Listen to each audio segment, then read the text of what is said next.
지금부터 2020년 7월 26일 주일 예배를 함께 드리시겠습니다.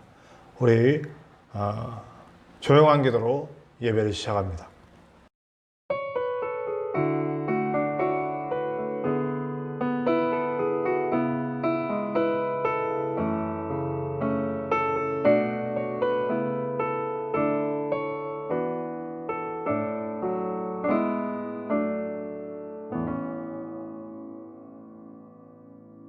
(7월의) 경배송, 오늘 7월 마지막 주일 함께합니다. 우리 시와 그림이 함께하는 임재 함께 찬송하겠습니다.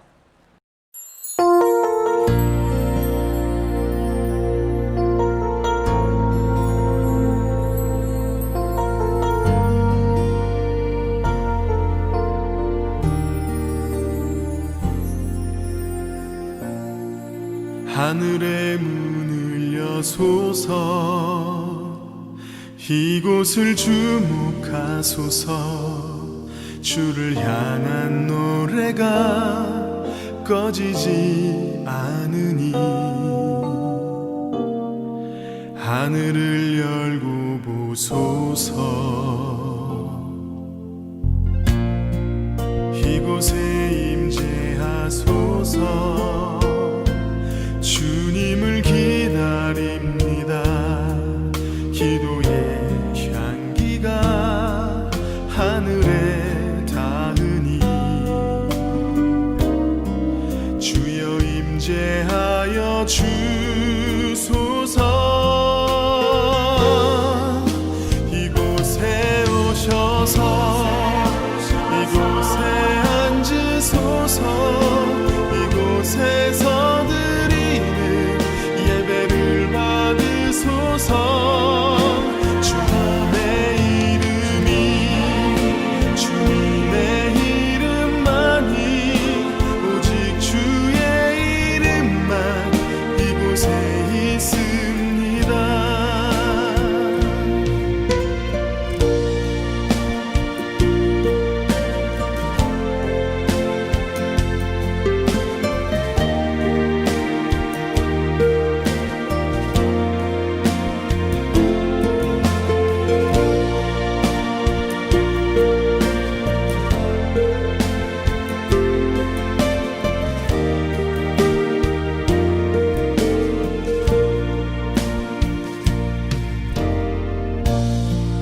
하늘의 문을 여소서.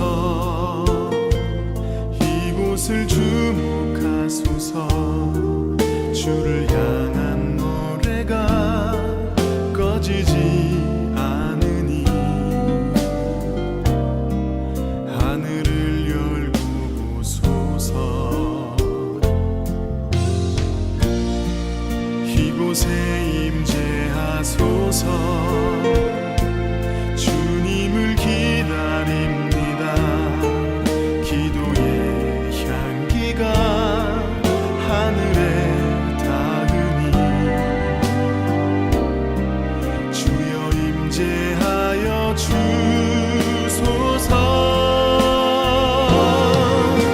이곳에 오셔서 이곳에 앉으소서. 이곳에서 예배를 받으소서. 주님의 이름이, 주님의 이름만이, 오직 주의 이름만 이곳에 있습니다.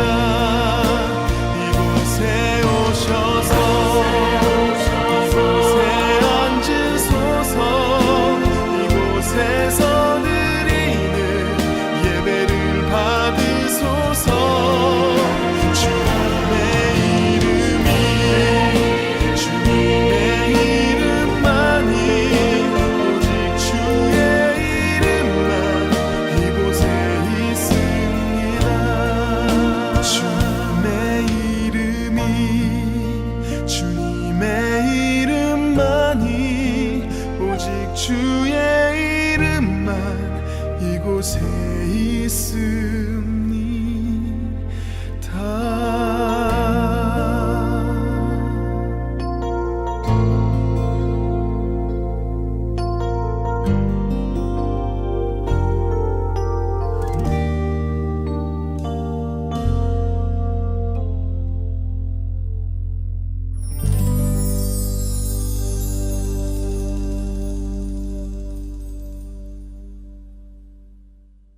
사도신경으로 우리의 신앙을 고백합니다. 나는 전능하신 아버지 하나님 천지의 창조주를 믿습니다. 나는 그의 유일하신 아들 우리 주 예수 그리스도를 믿습니다. 그는 성령으로 잉태되어 동정녀 마리아에게서 나시고 본디오 빌라도에게 고난을 받아 십자가에 못 박혀 죽으시고 장사된 지 사흘 만에 죽은 자 가운데서 다시 살아나셨으며 하늘에 오르시어 전능하신 아버지 하나님 우편에 앉아 계시다가 거기로부터 살아있는 자와 죽은 자를 심판하러 오십니다. 나는 성령을 믿으며 거룩한 공교회와 성도의 교제와 죄를 용서받는 것과 몸의 부활과 영생을 믿습니다. 아멘. 우리 찬송가 되어 있는 교독문 10편 24편 함께 교독하겠습니다. 교독문 14번 10편 24편입니다. 땅과 거기에 충만한 것과 세계와 그 가운데 사는 자들은 다 여호와의 것이로다.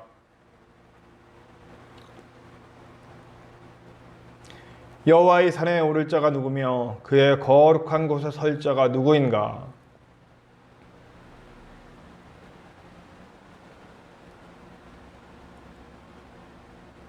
그는 여호와께 복을 받고 구원의 하나님께 의를 얻으리니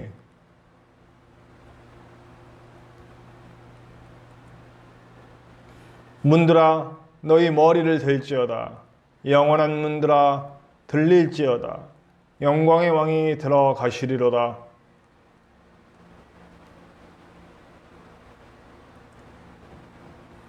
문들아 너희 머리를 들지어다. 영원한 문들아 들릴지어다. 영광의 왕이 들어가시리로다. 아멘. 우리 다 같이 예배를 위해 기도하시겠습니다. 하나님 감사합니다. 오늘도 주께서 함께 하셔서 오늘 우리가 예배할 수 있도록 인도하여 주심을 감사합니다. 우리의 예배를 통해 홀로 영광 받으시고 하나님께서 이루실 그 큰 뜻을 우리 작은 자들을 통해 주님의 손으로 이루어 주시옵소서. 우리가 예배할 때 우리 자신이 제물되어 하나님께 드려지게 하시옵소서. 번제물처럼 다 태워져 우리의 욕망과 우리의 원함과 우리의 죄와 우리의 모든 안에 있는 부정적인 것들과 우리의 꿈과 미래까지도 주님 십자가 앞에 다 내려져 완전히 태워지는 그런 주님과 함께하는 시간 될 수 있도록 도와주시옵소서. 예배를 통해 받는 은혜 속에서 아버지 하나님의 참마음을 알게 하시고 그 마음으로 세상을 섬기며 사랑하며 하나님의 나라로 만들어갈 수 있는 우리가 될 수 있도록 역사하여 주시옵소서. 오늘 전해질 말씀 가운데도 함께 하시사 그 말씀으로 우리가 새로워지는 시간이 될 수 있도록 도와주시고 우리의 찬양 가운데 우리의 기도 가운데 하나님과의 놀라운 교제와 큰 기쁨의 시간이 될 수 있도록 역사하시오며 주님 함께하여 주시옵소서. 우리의 삶의 모든 것이 이곳에서뿐만 아니라 모든 것이 예배가 될 수 있도록 도와주시고 예배의 삶을 살아갈 수 있도록 인도하여 주시옵소서. 언제나 함께하시는 예수님의 이름으로 감사하며 기도하옵나이다. 아멘. 오늘 함께 나누실 하나님의 말씀은 로마서 7장 1절에서 12절의 말씀입니다. 로마서 7장 1절에서 12절입니다. 신약성경 로마서 7장 1절에서 12절. 다 찾으신 줄로 알고 봉독하겠습니다.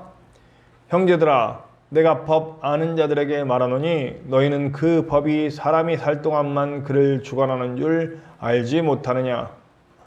남편이 있는 여인이 그 남편 생전에는 법으로 그에게 매인받으나 만일 그 남편이 죽으면 남편의 법에서 벗어나느니라. 그러므로 만일 그 남편 생전에 다른 남자에게 가면 음녀라. 그러나 만일 남편이 죽으면 그 법에서 자유롭게 되나니 다른 남자에게 갈지라도 음녀가 되지 아니하느니라. 그러므로 내 형제들아, 너희도 그리스도의 몸으로 말미암아 율법에 대하여 죽임을 당하였으니 이는 다르니 곧 죽은 자 가운데서 살아나신 이에게 가서 우리가 하나님을 위하여 열매를 맺게 하려 함이라.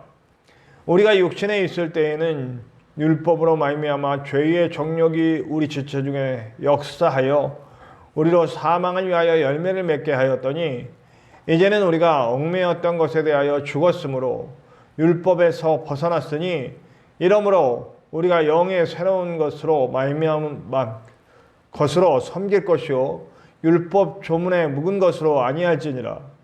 그런즉 우리가 무슨 말을 하리요? 율법이 죄냐? 그럴 수 없느니라. 율법으로 말미암지 않고는 내가 죄를 알지 못하였으니 곧 율법이 탐내지 말라 하지 아니하였더라면 내가 탐심을 알지 못하였으리라. 그러나 죄가 기회를 타서 계명으로 말미암아 내 속에서 온갖 탐심을 이루었나니 이는 율법이 없으면 죄가 죽은 것임이라. 전에 율법을 깨닫지 못하였을 때에는 내가 살았더니 계명의 이름에 죄는 살아나고 나는 죽었도다. 생명에 이르게 할 그 계명이 내게 대하여 도리어 사망에 이르게 하는 것이 되었도다. 죄가 기회를 타서 계명으로 말미암아 나를 속이고 그것으로 나를 죽였는지라. 이로보건대 율법은 거룩하고 계명도 거룩하고 의로우며 선하도다. 아멘. 오늘 함께 나눌 찬양 영상은 원래는 윌러브가 발표했던 시간을 뚫고라고 하는 곡인데요. 우리 젊은 친구들이 신예빈, 오시은, 이성민이라고 하는 친구가 3명이 커버로 부른 영상입니다. 제가 듣고 굉장히 은혜스러워서 여러분과 함께 나누기를 원합니다. 노래의 곡조도 굉장히 중요합니다만 그 곡조에 실려진 가사를 잘 생각하면서 우리의 모든 상황을 뚫고 오신 예수님을 감사하는 마음으로 찬양에 함께 동참해 주시기 바랍니다. 우리 시간을 뚫고 신예빈, 오시은, 이성민 친구가 부릅니다. 함께 합시다.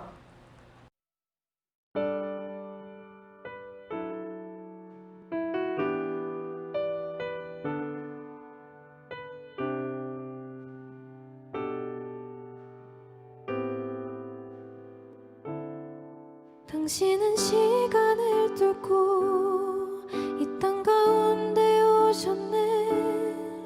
우리 없는 하늘 원치 않아 우리 삶에 오셨네. 자신의 편은 버리고 우리에게 평안 주셨네. 가장 낮은 자의 모습으로 우리 삶에 오셨네.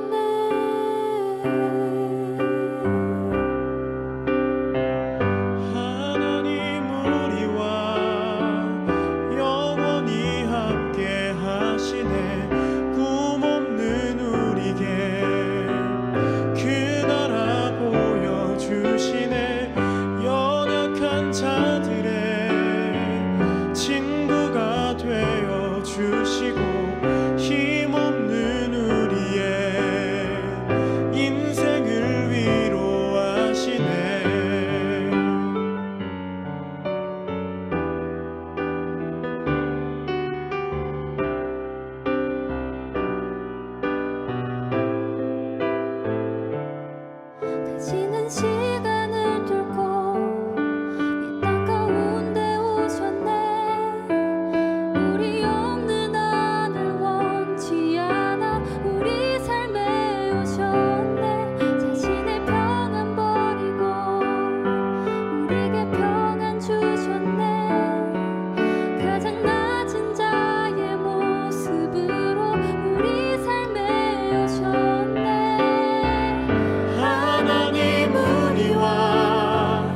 영원히 함께 하시네. 꿈없는 우리에게 그 나라 보여주시네. 연약한 자들의 친구가 되어주시고 힘없는 우리의 인생을 위로하시네.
결혼에 대해서 얘기하면서 시작하려고 합니다. 결혼은 뭡니까? 남자와 여자가 만나서 한 가정을 이루는 것이죠. 태초에 아담과 하와가 한 가정을 만들었듯이 그 가정을 만들어서 그 가정 안에서 서로 돕고 세우면서, 사실 기독교적으로는 가정은 하나님의 나라를 만든 공동체, 예배하는 공동체, 하나님을 섬기고 이웃을 섬기는 아름다운 공동체가 돼야 되는 것이죠.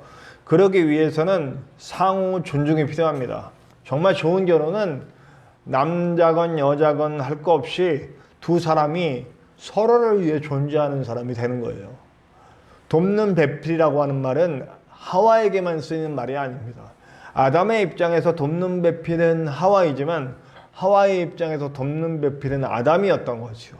이것이 서로 깨지고 서로 핑계대고 집착하고 지배하려고 하고 이런 것들이 죄의 결과거든요. 진짜 아름다운 가정은 서로 배려합니다. 자식이건 부모건 또 남편이건 아내건 서로 배려하고 서로의 입장에 대해서 존중하려고 노력하게 된다는 거죠. 이것이 진짜 아름다운 가정, 행복한 가정의 비결이에요. 근데 오늘 그 결혼에 대해서 뭐와 뭐의 관계로 묘사하냐면 율법과 사람과 사이의 관계, 또 특별히 율법과 유대인의 관계에서 이 결혼의 이야기를 비유처럼 가지고 옵니다. 자, 결혼 합하여지는 겁니다. 연합하는 겁니다. 연합. 하나가 되는 거죠. 그러니까 율법과 사람이 하나가 됐어요. 근데 율법이 남편처럼 되는 거예요. 가부장적인 남편, 아주 폭력적인 남편, 자기 뜻대로만 하려고 하는 남편, 얽매이는 남편. 그러니까 말을 들어요. 우리 옛날에 드라마나 뭐 이런 거, 우리 옛날에 저 어릴 때만 해도 남존여비 뭐 이런 유교 사상이 있잖아요. 아주 정말 인간적으로나 우리 기독교적으로나 전혀 쓸데없는 그런, 우리 교회 안에도 그 남존여비 뭐 남자와 여자이 높고 낮음이 없는데 계속해서 그런 것들을 주장하시는 분들이 아직도 있더라고요. 그거 이단입니다. 이단이라고까지 하긴 그렇지만 절대 기독교적으로 좋은 사상이 아닙니다. 자, 근데 그때 뭐 우리 저 어렸을 때만 해도 있었던, 뭐 제가 뭐 최근까지도 있을지도 몰라요. 남자가 여자를 지배하고 자기 멋대로 가정을 이끌어 갑니다. 남자가 가진 힘과 능력 뭐 이런 것들을 가지고 온 가족들을 짓누르는 거죠. 그래서 아빠가 법이야. 아빠 맘대로 해. 그러니까 이 가정은 뭐 잘 굴러가는 것 같아요. 아빠 맘대로 하니까. 그것이 비합리적이건 또 혹은 자기 맘에 안 들건 할 거 없어. 아빠가 이거 해. 그러면 하는 겁니다. 그냥 하는 것 같아요. 이 아내나 자식들이 아빠의 말에 따라갑니다. 따라가는데 좋아서 하는 게 아니야. 뭐해서 해? 혼날까봐 하고, 뭐, 매맞을까봐 하고, 또, 가부장적인 가정이 대부분 아빠가 돈을 벌어오니까 아빠가 용돈 안 줄까봐, 또, 징벌을 할까봐, 남편이 생활비 안 줄까봐, 징벌을 할까봐, 뭐, 그거 없이도, 뭐, 생활비 뭐 이런 문제가 아니고도 아빠가 두렵고 무서워서 할 수 없으니까 따라가는 거예요. 그게 이제 요즘 막 뭐 황혼이혼 이런 말이 나오죠. 일본에서도 그게 아주 문제가 됐는데 지금 우리나라에서도 그런 일이 벌어지잖아요. 뭐 조론 뭐 이런 걸로요. 서로 안 맞으니까. 그러니까 여자분들이 얽매여 있다가 남편의 그 강압적인 태도에 얽매여 있다가 나중에 막 분출돼 가지고 막 빡빡 들고 일어나서 이제는 남자가 힘이 없어지고 돈도 못 벌어 이러니까 그냥 딱 일어나서 아주 반발하고 나가버리는 그런 상태가 되는 거죠. 오늘 그런 거라는 거예요. 율법에 얽매여서 사는 사람들의 삶, 율법에 얽매여서 사는 사람의 삶은 바로 이런 것과 비슷하다는 거예요. 근데 오늘 말씀을 쭉 읽어보면 아시겠지만, 이제 제가 결론 부분에 말하겠지만, 율법이 그런 남편은 절대로 아니라는 겁니다. 나중에 얘기할게요, 이 얘기는. 그런데 그걸 받는 사람, 율법을 대하는 사람들이 마치 가부장적인 남편, 아주 폭력적이고 억압적이고 자기 멋대로 하려고 하는 폭력적인 남편 아래서 사는 그런 가족들처럼 얽매여 있다라는 거예요. 이게 얼마나 불행하냐는 거죠. 이 불행한 삶이 깨져야 된다는 겁니다. 꼭 율법 아래 사람들만 그렇다는 건 아니고요. 오늘 이방인들도 마찬가지입니다. 이방인들에게도 그런 율법과 비슷한 것들이 있잖아요. 그러니까 각종 미신에 얽매이고 그들 나름대로의 종교의 관습과 율법 그런 것들에 얽매여서 사는 모습들 똑같다는 거예요. 그러니까 가령 미신에 얽매인 어떤 동네에 아주 유명한 무당이 있고 그 무당이 이끌어가는 선왕당을 섬기고 큰 나무를 섬기는 그런 종교가 있다고 그래요. 그러면 그 무당과 그 큰 나무를 섬기는 그 마을을 정신적으로 지배해 갈 때 똑같은 현상이라는 거죠. 그러니까 율법에 얽매여 사는 사람들이나 그렇게 미신에 얽매여 사는 사람들은 사실은 정말 참자유를 주시는 하나님의 사랑과는 별개로 얽매여 살아간다는 거예요. 근데 더욱이 안타까운 건 우리 바울이 오늘 분명히 얘기하는 건 정말 그런 마음으로 우리 하나님이 율법을 주신 게 아닌데 죄를 알고 죄 가운데 벗어나서 정말 참 하나님의 사람으로 살기를 바라는 마음으로 율법을 주셨는데 오히려 그것이 자기를 얽매이고 자기를 그냥 끌어안는 그런 도구로 전락해 버렸다는 거죠. 그러니까 유대인들이 어떻게 율법을 봐요? 어떻게 율법을 지켜요? 율법의 마음 안 중요해. 이제 좀 이따 율법의 마음을 얘기한다고 말씀드렸어요. 율법의 마음, 율법의 정신, 하나님이 왜 율법을 주셨는가에 대한 거는 이미 몰라. 떠났어. 상관없어. 지금 뭐가 중요해요? 뭐가 중요하냐면 율법의 글자가 중요해. 문자가 중요해. 참 법이라는 게 그렇잖아요. 네. 글을 쓸 때는 그 글을 쓰는 사람의 진짜 마음보다는 그냥 글 자체 그래서 정말 글 잘 쓰는 사람들은 그 글을 통해서 자신의 마음이 들어가는 거예요. 저도 사실은요, 제가 설교를 할 때 제가 여러분들께 전하고자 하는 그리고 하나님이 저에게 주신 영감이 그 영감이 그대로 잘 전해졌으면 좋겠어요. 다행히 저는 글로만 쓰지 않고 이렇게 말로 할 수 있기 때문에 또 그리고 라디오가 아니라 이렇게 영상으로 또 함께 얼굴을 대하면서 제 표정과 이런 것들이 다 어우러져서 전해져서 저는 참 다행입니다. 그런데도 불구하고 제가 전해지는 말이 다 제대로 전해지지 못할 때가 있다는 거예요. 이렇게 행동과 손짓과 발짓과 그리고 말로 전할 때도 잘 안 전해지는데 잘 안 전해지는데 글로 전하게 되면 그게 잘 안 전해진다는 거예요. 그래서 우리 헌법이나 민법, 형법 이런 것들을 통해서 재판할 때도 그 법의 정신을 해석하고 이런 것들이 필요하다는 거죠. 그래서 그 법을 통해 그러니까 글자에 얽매일 때가 되게 많아요. 그래서 엉뚱한 사람이 벌을 받기도 하고 또 죄가 많은 사람이 풀려나기도 하는 그런 일들이 그 법원에서도 많이 일어나잖아요. 그러니까 진짜 그 법의 마음이 지켜지지 못하고 법의 글자가 지켜지니까 이런 불합리한 일들이 일어나는 거예요. 재벌들은 아주 수십억, 수천억의 죄를 짓고도 이거 재벌들을 욕하자고 하는 게 아니고 비합리적인 거 얘기하고자 해서 그런 겁니다. 그러면서도 그 법을 변호사를 잘 쓰고 이렇게 되면 돈 많이 줘서 변호사를 잘 쓰고 그러면 휠체어 타고 나옵니다. 근데 어떤 사람은 빵 3개 훔쳤는데 징역을 5년 살거든요. 그러니까 이런 일들이 왜 일어나느냐? 그 법의 마음을 지키는 게 아니라 법의 글자를 지키니까 이런 일들이 일어나는 겁니다. 그러니까 죄된 현상이 죄를 방지하기 위해서 만들어 놓은 법, 또 하나님의 마음, 사랑을 이루기 위해서 만들어 놓은 율법이 오히려 죄를 짓게 만들어 버리는 거죠. 그것을 어떻게 대하느냐가 중요하다는 겁니다. 네. 그러다 보니 글자를 지키면서 그 몇 개 안 지켰는데 그 몇 개 지켰다고 해서 그 유대인들의 입장인 거예요. 자기네들이 다른 사람들보다 율법을 잘 지켜. 다른 사람들이 율법이 뭔지도 잘 모르니까요. 이방인들은 자신들이 나름대로의 율법을 잘 지키는데 율법을 다 지킬 수 있는 건 아니잖아요. 다 지키지 못하는 건 다 똑같아. 율법의 한 조항이라도 어기면 그게 죄인 거예요. 우리가 법에 여러 가지 조항이 있는데 그 여러 가지 조항 중에 한 가지만 어겨도 그게 죄인 거예요. 벌을 받아야 되는 거예요. 대가를 받아야 되는 거예요. 그와 마찬가지로 율법의 여러 가지를 어겼건 한 가지를 어겼건 그거 죄인데 유대인들은 그거 생각하잖아요. 우리가 더 많이 지키고 잘 지킨다라고 하는 입장에서 자기네들의 입장을 옹호합니다. 그래서 자기네들은 의로운 거야. 너보단 의로워. 너보단.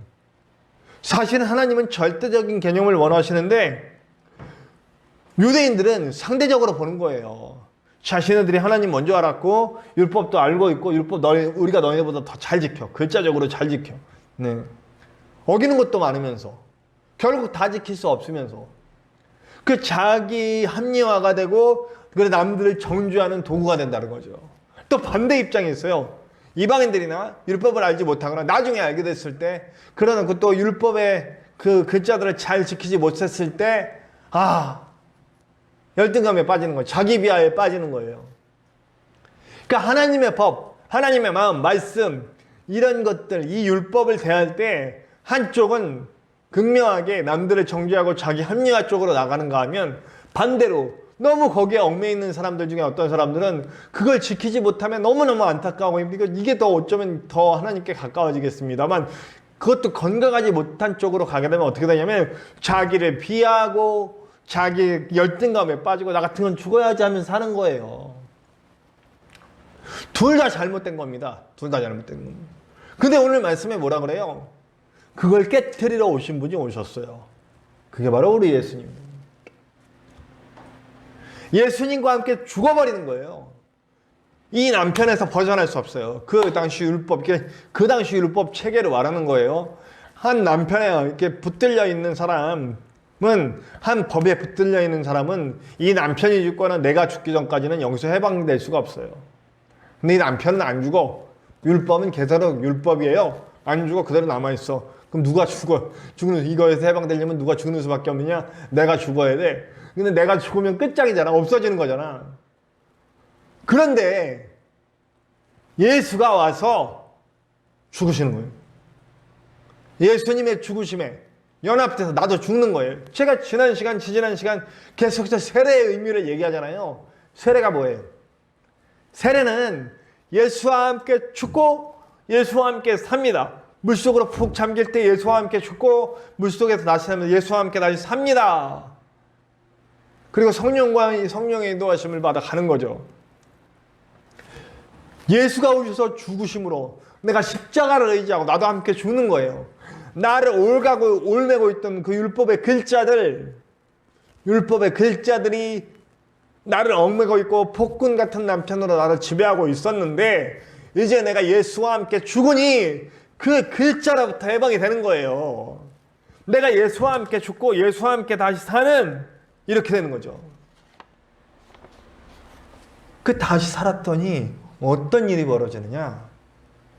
글자가 안 보여. 글자 보이지? 글자가 안 보이는 거 아니고 성경이 안 보이면 안 되니까 글자가 보여요. 글자가 보이는데 영안이 열리는 거야. 그리고 글자의 의미가 보이기 시작하는 거예요. 저는 얼마 전에 그 판사님 있잖아요. 그 소년 판사. 안 돼! 용서 못해 마음 호통치던 그분이 정말 신앙이 좋으신 분이더라고요.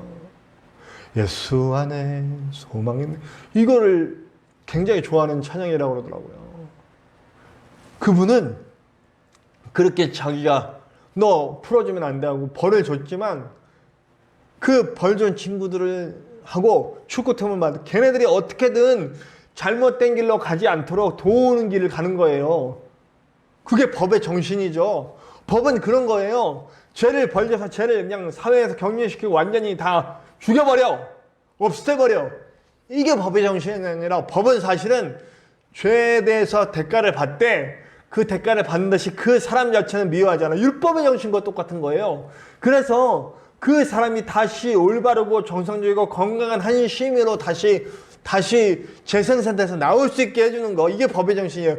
그 정신을 구현해가는 일을 하고 있더라고요. 제가 갑자기 지금 이름이 생각이 안 납니다만 그 판사님, 소년법원의 그 판사님 아주 유명한 판사님이에요. 아마 동영상에도 유튜브 같은 데 많이 올라와 있을 거예요. 아마 그분이 예수님을 믿고 예수님 믿으면서 그 예수님의 마음에서 법을 바라보지 않았을까. 이게 법이 완성되는 거거든요. 율법도 마찬가지예요. 내가 예수로 인해 거듭나서 보니 이제 그 법이 다시 보여. 글자들만 보이지 않더라는 거예요. 전에는 얽매여서 했어. 어쩔 수 없이 폭군 남편 아래서 맞을까봐, 돈 안 줄까봐 아주 그런 거에 얽매여가지고 그냥 전전긍긍하면서 겨우겨우 지켜갔는데 이제 내가 예수와 함께 죽고 다시 태어나 성령의 인도하심을 받으면서 성령의 말씀을 보니 율법을 보니 그 마음이 보이는 거야. 하나님의 마음이 보이기 시작한다는 거죠. 하나님의 마음이 어떤 거였어요? 하나님을 사랑하고 사람을 사랑하는 거죠.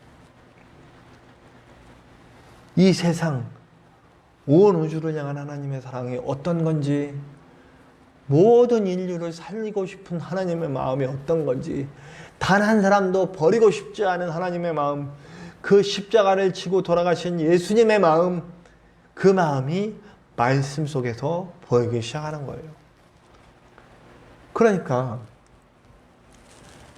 놀라운 일들이 일어나는 거예요. 기독교는 그래서 사람들 죽이고 정죄하고 감옥 보내고, 그리고 이교도를 죽이겠다고 다가서 아이들까지 싹 죽여버리는, 이교도라고 해서 그런 십자군 전쟁을 하는 사람들이 아니라 내 몸까지도 다 내어주고 나를 희생하면서 나 죽여가면서 사람들을 살리는 일을 하는 거예요. 십자군 전쟁은 좀 바울이 예수님 만나기 전과 똑같은 것 같아요. 바울이 하나님을 안다고 생각했지만 하나님을 제대로 알지 못하고 예수님을 만나지 않았을 땐 그 글자들만 의지해서 자기네들은 일 없고 예수 믿는 사람들은 악하기 때문에 죽이러 갔단 말이에요. 그 자기는 살려고 그랬어요. 자기는 이렇게 더 많이 죽일수록 대제사장까지 갈 수 있는 길이 될 것이다. 이 이스라엘을 이끌어가는 차세대 리더가 될 것이다. 이런 생각으로 갔단 얘기죠. 그런데 그러니까 남을 죽이면서 자기는 살려고 그런 거예요. 그런데 예수를 진짜 만나고 거듭나 보니 이제는 남을 살리기 위해 자기가 죽는 길로 갑니다. 이게 그리스도예요. 교회예요. 이게 기독교예요. 기독교는 내가 살기 위해 남을 죽이는 게 아니고 남을 살리기 위해 내가 죽는 거예요. 예수님이 하신 것처럼. 그러니까 말씀이 제대로 들어와. 말씀이 제대로 들어오기 시작하니까 무슨 일이 벌어집니까? 자발적으로 말씀을 지키게 돼요. 말씀의 글자가 중요하지 않고 말씀의 마음을 지켜가는 거죠. 네. 억지로 해가지 않아. 예수님 닮아 살아가는 게 좋고 남을 돕고 살아가는 게 좋아. 행복해졌어요. 가정 얘기가 처음서부터 나왔어요. 돈이 많다고 행복합니까? 재벌가들 보면 어떤 결혼이 계약이더라고요. 계약. 그러니까 계약. 가문과 가문이 만나서 계약. 그 돈이 있다 보니 진짜 사랑으로 만나가다가도 헤어져요. 그 S그룹에 요즘 이렇게 몇 년 전인가 이렇게 송사가 있었죠. 그분들은 진짜 사랑으로 만났는데 돈이 연관되니까 그 사랑이 막 희석되고 막 그래서 깨지더라고요. 돈이 많다고. 그리고 결혼이 계약이 되고 이러니까 진짜 행복하지 않아. 그냥 계약이에요. 사실 남자와 여자가 만나서 아름다운 가정을 만나고 오손도손 알콩달콩 돈이 없어도 정말 서로 간의 긴밀한 사랑과 그리고 하나님을 향해 한 방향을 바라볼 수 있는 아름다운 목적이 생기고 그 방향을 향해 함께 손붙잡고 가는 동안 정말 행복감을 느끼는 거예요. 없어도 행복하고 남을 돕고 사랑하며 이웃을 사랑하며 이렇게 살아가면서 자녀를 낳고 이런 아름다운 거죠. 우리가 흔히 보는 드라마나 이런 동화 같은 데서 보는 아름다운 가정, 그런 가정을 이뤄갈 수 있는 거예요. 서로 존중하고 서로 자발적으로 하기 때문에 서로를 위해 내어주고 사랑할 수 있게 되는 거죠. 예수를 알고 나니까, 예수를 믿고 나니까 무슨 일이 생기냐면 글자 속에 하나님의 마음이 보이고 그 성경과 율법 속에 하나님의 마음이 보이는 거예요. 그러니까 하나님의 말씀을 다 그 612가지의 율법을 다 알지 못해도 자발적으로 지켜나가게 되는 거예요. 하나님을 사랑하니까 하나님이 원하시는 일을 하고 싶어. 남편이 너무너무 사랑스러우니까 남편의 원함을 알아서 캐치하고 그 일을 하고 싶어. 아내가 너무너무 사랑스러우니까 아내의 원함을 알고 아내를 위한 일을 하고 싶어요. 자녀가 너무너무 사랑스러우니까 그 자녀를 위해서 정말 자녀에게 좋은 일을 위해 내 자신을 희생하고 싶어요. 자녀들도 부모를 너무너무 사랑하니까 그 부모가 원하는 원함을 알고 그 부모의 원함대로 살고 싶어져요. 그리고 그 남편의 원함대로, 아내의 원함대로, 자녀가 자녀를 위하는 일에, 부모를 높이는 일에 자기가 쓰이고 자기가 순종해 나가면서도 행복한 거야. 제가 오늘 제목을 행복한 연합 이렇게 제목을 지은 이유가 있어요. 정말 행복해지는 거예요. 나를 희생하고 내어주고 내가 손해보고 있는데 내가 행복해. 그게 하나님의 마음이니까요. 하나님 보세요. 하나님 얼마나 많이 손해봐. 맨날 손해봐. 다 주기만 해. 뺏지를 않으셔요. 가져가질 않으셔요. 하나님이 원하는 건 다만 아름다운 교제, 순수한 교제. 하나님의 이름을 알고 하나님을 높이며 그 마음만 있으면 된다고, 그 중심만 있으면 된다고 뭐 바라지도 않아요. 뭐 세상 사람들은 몰라. 헌금 드리는 거 뭐 하나님 받아가지 않느냐. 하나님을 위해서 쓰입니까? 다 사람들을 위해서 쓰입니다. 다 사람들을 위해서 쓰여야 하나님. 말씀 속에서는요, 하나님을 위해서 쓰는 게 거의 없어요. 하나님은 다 주기만 하신단 말이에요. 그럼에도 하나님은 불행하실까요? 하나님 너무너무 행복하신 분이에요. 가끔 화나시기도 하시고 슬프시기도 하시지만 하나님 안에는 하나님의 감정을 최후로 표현하자면 하나님은 행복하신 분이에요. 왜요? 다 내어주니까요. 하나님의 마음을 입은 사람들은 그 하나님의 마음을 입었기 때문에 하나님의 형상이 막 다시 살아나잖아요. 그러니까 하나님처럼 되는 거예요. 하나님처럼 된다는 말이 하나님처럼 높아지고 교만해진다 이런 얘기가 아니고요. 하나님의 마음처럼 되는 거예요. 그렇게 내어주면서 행복하고 그 말씀이 이루어져 가는 거예요. 율법이 완성되어져 가는 거란 말이죠. 물론 가끔 쓰러지기도 하고 넘어지기도 하고 계속 내 안에 있는 죄의 형상이 나를 올가매기도 합니다. 그러나 여러분, 분명하게 알아야 할 것은 우리는 방향성을 잘 잡으면 돼요. 제가 늘 얘기하지만 방향성이에요. 내가 어떤 방향으로 가고 있느냐. 하나님이 원하시는 방향으로 가고 있는 이 방향성이 너무너무 중요해요. 제가 늘 제 신학과 마찬가지예요. 너 오늘 방향 잘 잡고 가고 있니? 말씀이 예수 그리스도와 연합돼서 그 말씀이 내 삶의 체화가 되고 내 삶에서 이루어지고 있니? 진짜 하나님을 사랑하고 이웃을 사랑하고 있니? 제가 지난 시간에도 그래서 영적인 훈련이 필요한 거예요. 그래서 우리가 기도해야 되는 거고요. 지금 이 시간에 예배하면서 말씀을 나눠야 되는 거고요. 그리고 묵상의 시간을 때로 가져야 되고요. 입술에서 찬양을 드려야 돼요. 제가 요즘 새벽에는요, 찬양을 틀어놓고 막 따라 부릅니다. 막 크게 따라 부릅니다. 네. 그래서 목이 많이 아픈 것 같아요. 막 따라 부릅니다. 그러면 저 안에 정말 제가 잃었던 그런 것까지 막 이렇게 피어오른 것 같아요. 제가 요즘 좋아하는 찬양 중에 그 해지웰이 부른 무명이라도 좋아라고 하는 찬양이 있습니다. 무명이라도 좋아. 그 찬양의 첫 가사가 뭐냐면 우연히 들은 찬양곡에 눈물이 쏟아지고 또 눈물 내려고 그래. 차갑단 마음 뜨거워져. 이토록 찬양의 힘이 얼마큼지 하면서 이렇게 시작하고 그래서 결국 자신들이 그 찬양을 듣고 일어난 고백을 하는 거예요. 그 마지막에 나는 아무 이름 없어도 나는 무명이라도 좋아. 주님의 뜻만 이루어진다면. 그래서 저는 그래서 찬양을 되게 선호합니다. 여러분들 찬양하세요. 찬양 많이 들으세요. 말씀 많이 읽고 말씀을 읽는 그냥 글자적으로 읽는 걸로 끝나지 마시고 저는 그래서 막 백독 천독을 해도 그냥 경직되어서 말씀을 읽는 것에 대해서는 조금 부정적입니다. 물론 많이 읽으셔야 되겠지만 말씀을 한 절을 읽더라도 내 마음을 잘 담아서 읽는 게 굉장히 중요하다는 거죠. 말씀 잘 읽으셔야 돼요. 그런 영적 활동을 통해서 하나님의 마음이 입어지는 거죠.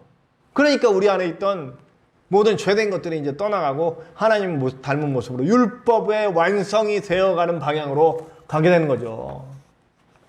우리가 그 율법의 완성으로 가는 동안요, 어떤 일이 벌어지냐면요, 이제 기독교는 우리가 뭘 전하지 않아도 자연스럽게 전해지기 시작할 거예요. 기독교인들의 모습에서 하나님의 그 마음이 막 품어져 나오기 시작할 때 존경받는 사람들이 될 거예요. 이거 제가 종종 말씀드립니다만 원래 기독교인이란 말은 욕이었어요. 그리스도인이라는 말은 욕이 있어요. 인육을 먹고 성찬식 때문에 인육을 먹는 사람들, 남녀가 함께 예배하니까 혼음하는 사람들, 지들은 더 나쁜 짓 하면서 아니 난리치고 살면서 기독교인들에게 몽땅 올가 세우는 거예요. 네로 황제가 그 악독한 그 폭군 네로 황제가 그 로마 시대에 불질러 놓고 기독교인들한테 누명을 씌워도 사람들이 믿는 거야. 욕이었다고요. 아주 못된 이름. 그런데 그들의 삶으로 하나님의 마음으로 바꿔버리니까 나중에 기독교인들은 거룩한 이름, 고상한 이름, 멋진 사람들, 친절한 사람들, 착한 사람들, 위대한 사람들, 훌륭한 사람들, 존경받은 사람들 이렇게 바뀌는 거죠. 자연스럽게 교회가 커질 수밖에 없어요. 물론 나중에 커진 다음에 또 제 가운데 빠지고 역사가 이렇게 순환이 되고 있지만 지금 우리가 돌아갈 때입니다. 이 코로나 시대에 하나님은 무너뜨리시는 과정이에요. 말씀으로 돌아가라. 말씀의 글자가 아니라 말씀의 정신. 네가 가지고 있는 그 우월감, 그리고 네가 가지고 있는 오히려 열등감, 교만, 남을 정죄하는 마음 이런 거 다 버려. 열등감, 자괴감, 죄책감 이런 거 하나님께 나와 엎드려.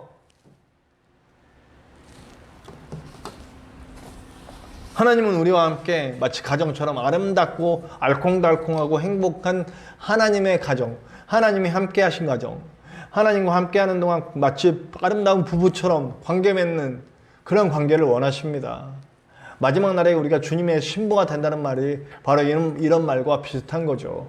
부디 오늘 이 말씀을 들은 저와 여러분들은 반드시 이 말씀의 핵심을 붙잡으시길 바랍니다. 우리는 그리스도와 행복한 연합체입니다. 마치 부부와 같이 너무너무 서로를 사랑해서 서로를 위해 모든 걸 내어주고 서로의 원함을 위해 나아가기 원하듯이 그런 마음으로 말씀을 보고 그런 마음으로 말씀의 원리를 이해하고 진정으로 하나님의 나라를 만들어가는 하나님 손 붙잡고 예수님과 연합되어 성령의 인도하심 따라 갈 수 있는 저와 여러분들 되시기를 간절히 축원합니다. 우리 다 같이 이 시간 합심하여 기도합시다. 합심하여 기도할 때 주님, 나도 오늘 말씀 속에서 하나님의 마음을 발견하게 하시고 내가 영적으로 떨어질 때 그 영적인 것들을 다시 끌어올리기 위해서 기도할 수 있게 말씀 묵상할 수 있게 찬양할 수 있게 영적인 활동을 통해 하나님을 더 알고 그리고 채워진 영의 능력으로 나아가 하나님의 마음 그 마음을 세상에 쏟아놓을 수 있는 자가 될 수 있게 도와주시옵소서. 얼마나 하나님이 세상을 사랑하시는지를 알게 할 수 있는 자가 될 수 있도록 역사해 주시옵소서. 우리 함께 다 같이 합심하여 기도하시겠습니다.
우리 찬송가 50장 내게 있는 모든 것을 찬송하시면서 우리 준비하신 예물 하나님께 드리시겠습니다.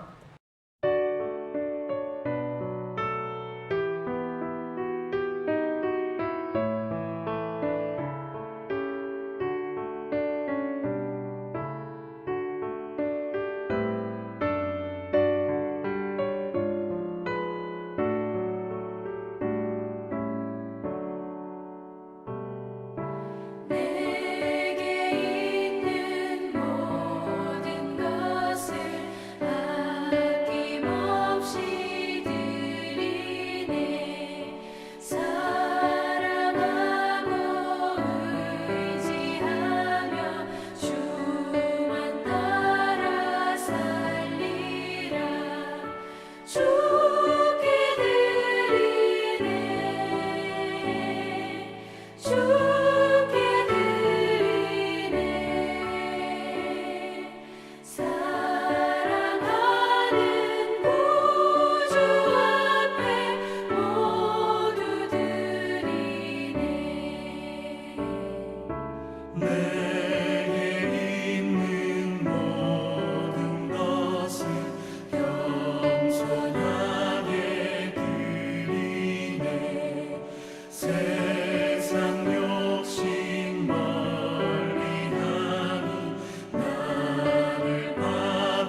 교회 소식 전하겠습니다.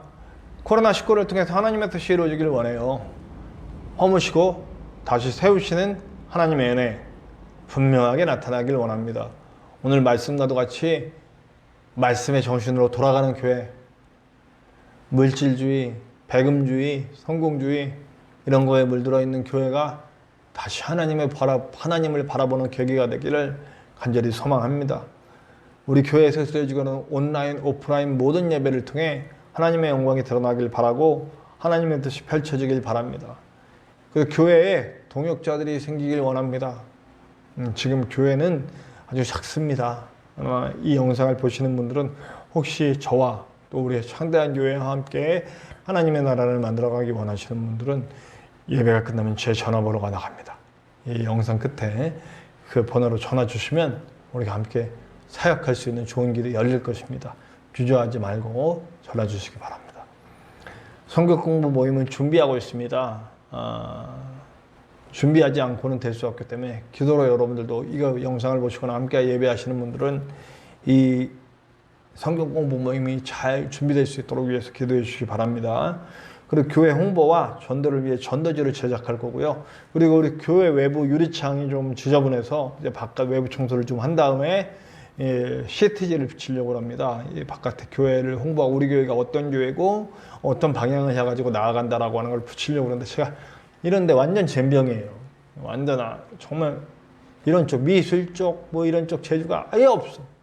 물론 이제 디자인을 맡기겠지만 거기에 대한 아이디어도 필요합니다. 그 아이디어가 있으신 분들은 좀 협조해 주시고 연락해 주시면 감사하겠습니다. 그리고 이번 주에 교회 바닥을 싹 청소했어요. 지금까지는 신발 신고 교회를 들어왔는데 이제 앞으로는 신발 벗고 실내화를 신고 다니겠습니다. 청결이 굉장히 중요한 때기도 하기 때문에 실내화를 앞으로는 신도록 하겠습니다. 우리 찬송하겠습니다. 찬송가 407장입니다. 구주와 함께나 죽었으니 함께 찬양합시다.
언제나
파송의 말씀입니다. 제가 먼저 하겠습니다. 오직 성령이 너희에게 임하시면 너희가 권능을 받고 땅 끝까지 이르러 내 증인이 되리라. 순종의 선포는 함께합니다. 여러분과 제가 함께 하겠습니다. 아멘. 내게 말씀을 주사 나로 입을 벌려 복음의 비밀을 담대히 알리게 하옵소서. 아멘. 우리 다 같이 기도하시겠습니다. 하나님 감사합니다. 오늘도 귀한 말씀 함께 주셨고 이 말씀대로 살 수 있도록 역사하여 주시옵소서. 말씀의 글자에 얽매이거나 미신에 얽매이거나 하나님을 알거나 모르거나 하나님이 아는 것에 얽매여서 하나님의 마음이 아닌 것에 얽매여서 사는 우리들을 용서하여 주시옵소서.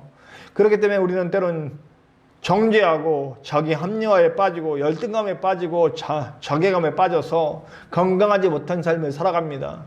하나님, 그러나 이제는 우리가 하나님의 마음을 압니다. 예수와 함께 죽고 사는 이 과정을 통해 성령의 인도하심을 받습니다. 하나님의 마음으로 하나님을 사랑하고 이웃을 사랑하며 하나님의 나라를 만들어갈 수 있는 우리가 될 수 있도록 역사하여 주시옵소서. 이제는 우리 하나님의 크신 사랑하심과 예수 그리스도의 십자가 보혈의 은혜와 성령님의 함께 하심이 이제 하나님의 마음을 알고 말씀을 대하며 하나님의 마음을 대하며 하나님의 마음으로 사랑하고 또 하나님의 마음으로 나아가 하나님의 나라 만들기 원하는 우리 모든 성도들 위해 지금으로부터 영원토록 함께 하시기를 간절히 축원하옵나이다. 아멘.